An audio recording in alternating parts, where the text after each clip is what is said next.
नमस्कार साथियों, एम के जीके वाला में आपका स्वागत और हार्दिक अभिनंदन। प्रिय विद्यार्थियों, आज अपनी बागोर सभ्यता पर चर्चा करने जा रहे हैं। कौन सी सभ्यता पर चर्चा करने जा रहे हैं? बागोर सभ्यता पर चर्चा करने जा रहे हैं। बागोर सभ्यता भीलवाड़ा जिले में कोठारी नदी के किनारे पर है। बागोर सभ्यता की खोज वीरेंद्र नाथ, किसने?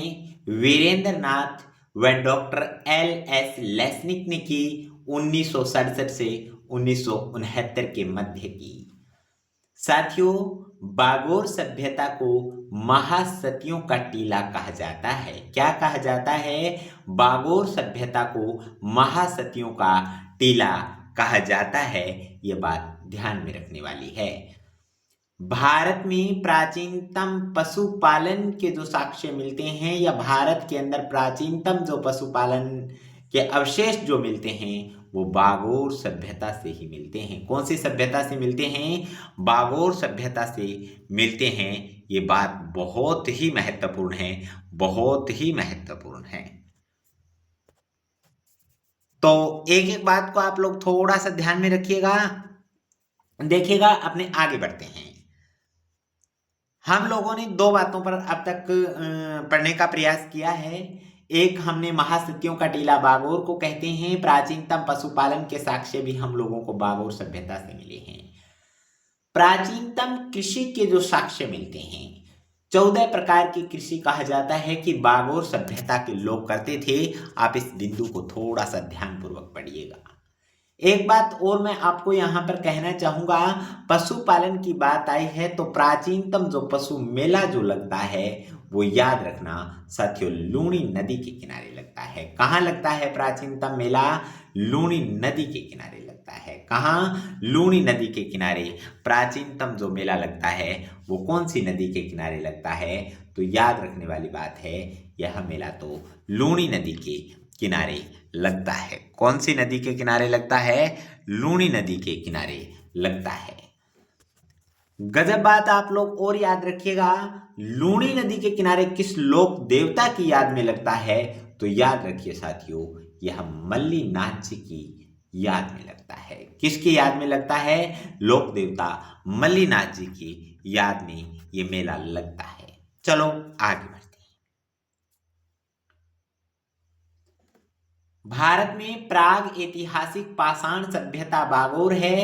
इसे आदिम संस्कृति का संग्रहालय भी कहते हैं। क्या कहते हैं? इसे आदिम संस्कृति का संग्रहालय कहते हैं। इसके अलावा बागोर जो सभ्यता है, यहाँ से कंकाल के गले में पत्थर व हड्डियों का हार मिला है। क्या मिला है?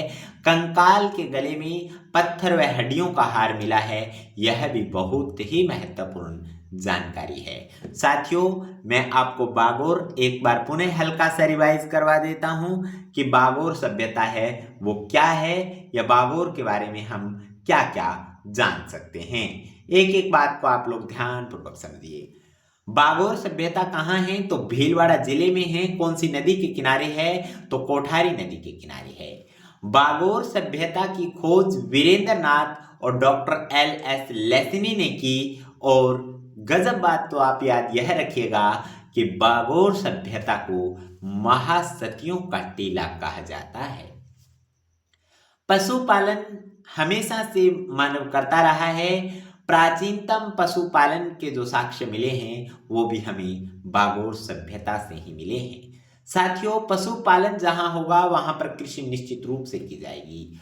तो भारत के अंदर प्राचीनतम जो 14 प्रकार की कृषि है, उस कृषि के अवशेष भी इसी सभ्यता से मिले हैं, बागोर सभ्यता से मिले हैं। चलो आगे बढ़ते हैं। भारत की प्राग ऐतिहासिक पाषाण सभ्यता बागोर है। इसे आदिम संस्कृति का संग्रहालय कहते हैं। क्या कहते हैं? इसे आदिम संस्कृति का संग्रहालय कहते हैं। याद रखने वाली बात है। कंकाल के गले में हड्डियों के हार भी कौन सी सभ्यता से मिले हैं? बागोर सभ्यता से मिले हैं। तो साथियों, हमारी बागोर सभ्यता यहां पर पूरी। चलो आगे बढ़ते हैं।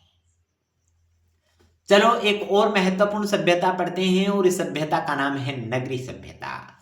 साथियों, नगरी सभ्यता कहाँ पर पड़ती है? तो नगरी सभ्यता बेड़च नदी के किनारे पड़ती है। और बेड़च नदी चूंकि राज्य का महत्वपूर्ण एक क्षेत्र पड़ता है चित्तौड़, तो नगरी सभ्यता बेड़च नदी के किनारे है और चित्तौड़ जिले के अंदर है। कौन से जिले में है? चित्तौड़ जिले के अंदर है।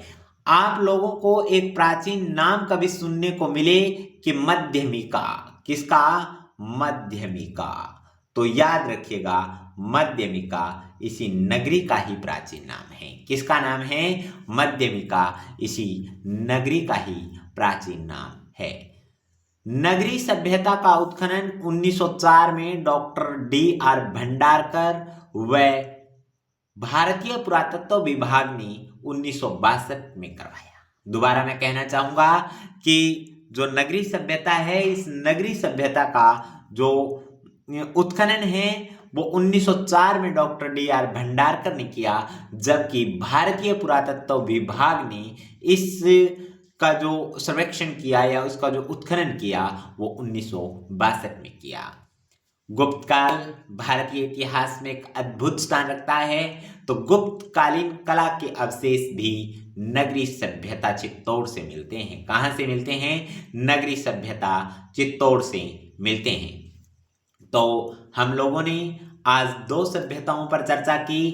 मैंने दोनों ही सभ्यताओं को आपको यहाँ पर बहुत अच्छे से बताने का प्रयास किया है और निश्चित रूप से उम्मीद करूँगा कि आप लोगों को ये क्लास रास आई होगी, अच्छी लगी होगी। साथियों, रोजाना आप हमारे साथ जुड़े रहिए। MKGK वाला आपका विश्वास टूटने नहीं देगा। आपको रोजाना प्रत्येक नए नए कंटेंट के साथ अच्छी अच्छी जीके की क्लास उपलब्ध करवाता रहूँगा। आप लोगों की जो एक तरह से विश्वास है, आप लोगों का जो ज़रूरत है जीके के विशेष के लिए, और हम नई नई क्लासों के लिए हम ये सब काम करेंगे। तो मस्त रहिए, पढ़ते रहिए, जुड़े रहिए, क्योंकि मैं देखना चाहता हूँ आपको एक अधिकारी बनते हुए।